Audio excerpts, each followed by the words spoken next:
Hey, good afternoon, friends. Bringing you the next part of the shop build. Got my newest tool in the shop. It's a OneFinity Elite Foreman with the Masso controller, and for now it has the Makita router I'm using.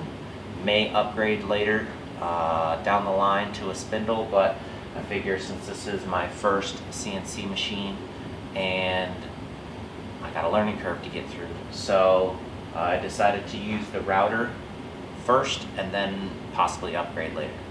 A couple of things I'll like to tell you before I get into the video. I decided to go with this big of a machine, which everybody tells me. They purchase a CNC, they get a budget CNC, and then within 2 to 3 months they outgrow it. So my thought was, go ahead, go all out, get a 48 by 48, the biggest that I could find, desktop, kind of all-in-one unit, right? There's a bunch of different brands out there that all seemed excellent. I have no comparison to which one is better or worse.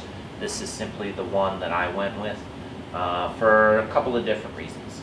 I went with this one because it had the drive screws versus belts. It was constructed out of mostly, tubular steel rather than being either plastic, wood, or a combination of them. And it came mostly pre-assembled and wired. And I say mostly very loosely, because all the videos I did watch that say this can be set up in around 45 minutes to an hour, I disagree with completely, because there's just a lot of tedious little things that you can do, that you have to do in order to get this set up. But I'll go back. This is definitely going to be part of the channel. I'm going to start doing a lot of intricate stuff. I've got several projects already planned out, some plaques, some shadow boxes. For those that don't know what that is, it's given to retirees, but it could be any other stuff like that. And then as I go along and I start learning how to do this, I'll show you what I'm doing. Hopefully you pick something up from it. And then last but not least, here's what I'm going to do. For anybody who watches the channel, who has subscribed to the channel, at the end of this video, well, actually in 2 months' time, I'm going to post another video. But in the comments of this video, if you give me a guess as to how much it costed to get this complete setup, and the closest number, I'll do a free card for you. A name, a door placard. It will not be a 48 by 48 door placard, but maybe your kids want a cool lion or elephant or something on their bedroom door. You just guess the dollar value that you think it cost me to get this completely installed, and whoever gets closest at my 2-month review, because I'll do a 2-month review video, I will call you out in the video, and you can message me, and I will carve you a free name placard for whatever you want. But you gotta like and subscribe. Leave a comment in the video, closest number, and I will do one free carving for you. Ship it, anywhere in the continental U.S. And it'll help me build my skill, and you'll get a nice plaque for something, whatever you want. Yeah, I think that'll be a cool thing to do, and give back to those of you that have, liked my videos. But all inclusive, tell me what you think it cost me for the CNC, the table and bench, and then the computer, which I won't don't add the cost of software because I'm using free stuff right now. But CNC, table and bench, computer, and yeah, let me know what you think I spent. And the closest person, you're going to get a free nameplate in 2 months. Well, the videos will be in 2 months, and then I'll ship it out to you when I get it done. All right, thanks, and hope you like what you see.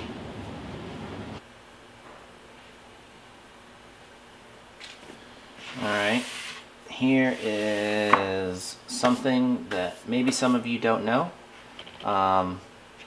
In order to purchase, buy, use a CNC, there are multiple ways to do it, multiple programs. The CNC that I purchased was the OneFinity, and it comes free with the Carveco Maker software for 1 year. I'm going to use this for the year, see how I like it. I hear there are other options. I'm natively a Mac user. I can't really stand Windows. However, if this is what it takes for me to get into CNCing, because that's my passion, that's what I love to do, here we go. So I ended up having to purchase a new computer, which looking online, did a few reviews. One option that stood out to me is the Ace Magician mini gaming PC.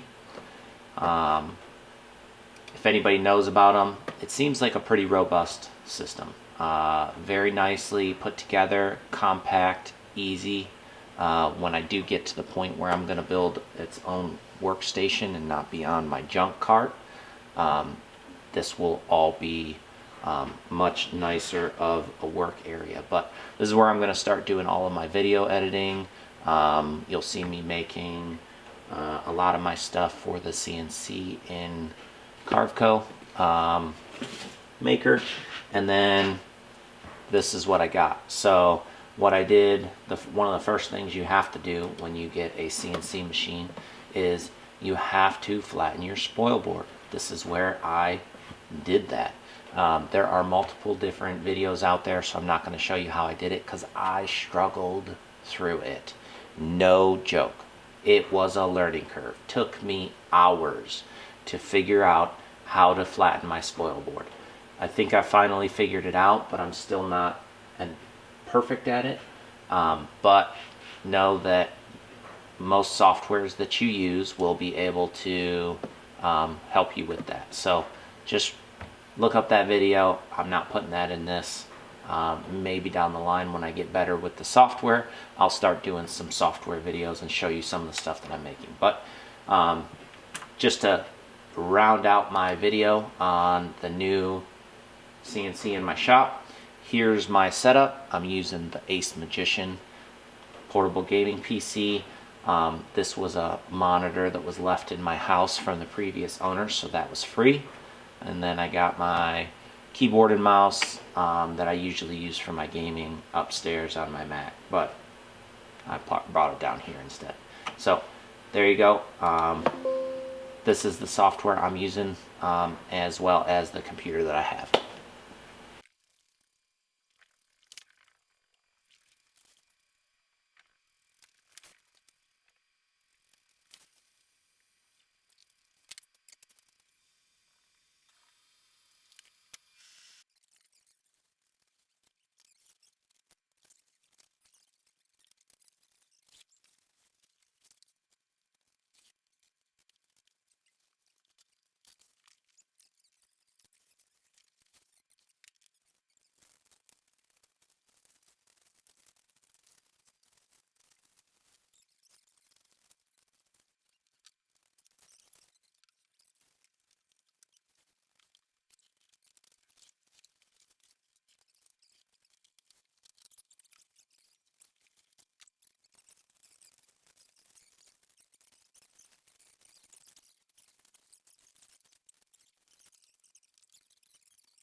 Alright, well, sorry I have to skip forward here. I completely missed or didn't hit record on the section of me mounting the Z-axis and getting the router installed. Right here, this is the next day or two later. I'm getting the socket dust boot set up and making sure all the pieces fit, getting everything lined up with the bottom of the Z-axis and making sure that the router can move freely up and down within the socket dust boot area of clearance, if you will. And then after we get done with that, I also did not get my spoil board mounting. One problem I did run into, which I'll tell you right now, is for some reason 1 3/4 inch spoil board wasn't tall enough. So I actually had to double stack it. I don't know if everybody else has to do that, but that was one problem I ran into. Another issue, as you just saw, I did not have dust collection set up. So that was terrible, sending MDF dust everywhere around my basement. I didn't get my 2-inch hose set up yet, so this is my fix for that. Basically, while I was flattening my spoil board, I just hooked up a shop vac, sucked up, you know, an 1/8 inch thick of spoil board material into my shop vac. This is the actual video of what it looks like with the dust collection set up at actual speed.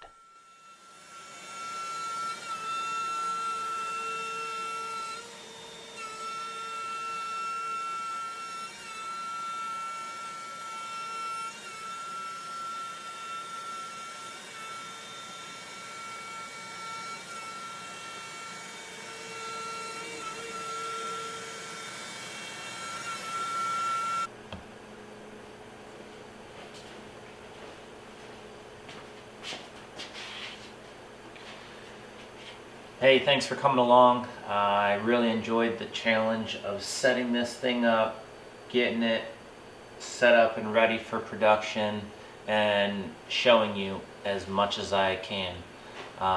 Sorry I missed a few of the points where I assembled the Z slider and made all the wiring connections for whatever reason. Either the video files weren't working, or on one of those times I just failed to press record. So, but as you can see, it's all set up now. I'm jogging the machine all the way home, and it's doing well. So I've already done 3 different jobs, if you will. One test, one final job for my wife, and then another job for my dad and uncle. We have a project going on, but maybe that's another video. We'll see how the assembly goes on that project. But this is in closing. My OneFinity 48x48 Elite Foreman build with, you already saw the workbench, and you already know some of the plans about putting cabinets underneath with a couple of slide outs right here on the front for easy access to quick tool storage. Yeah, so I'm gonna let the video roll out a little bit. I'll show you some of those clips from the project I did for my wife, and then the other one that I was working on with my dad and my uncle. And then don't forget, I'm gonna post this video. I will put a list all the way at the end of all the material that went into getting a setup like this. If you want to try to possibly earn a free engraving, all you have to do is guess how much you thought it cost me. I'll list out everything that I purchased. You can put in as many, you can put in whatever number you think. Closest person after my 2-month review on this, which I'll do, will get one free job. Not a 48x48 plaque or sign, because I don't have a way to ship that right now. But if you want to come up with a nice sign, or something 12x12, maybe 18 by 12.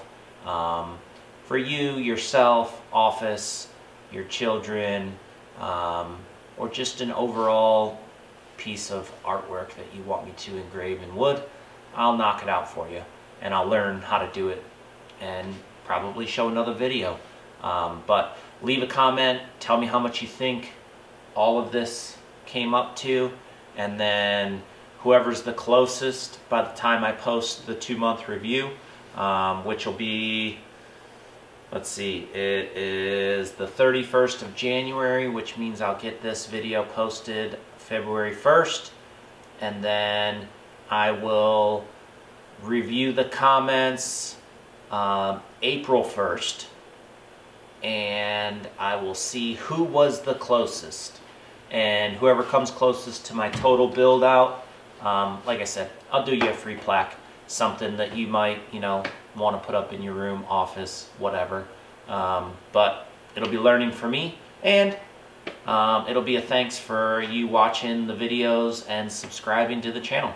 All right, take a look at these couple of cut clips, and like I said, let me know what you think. Thanks.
me in, he got a proud grandpa. Let me fix where he did, boy. It's always good for me. Looks like a little alien. A happy dude, yeah. Why wouldn't he be? What worries would we have? Only way you could the diaper full, then hey.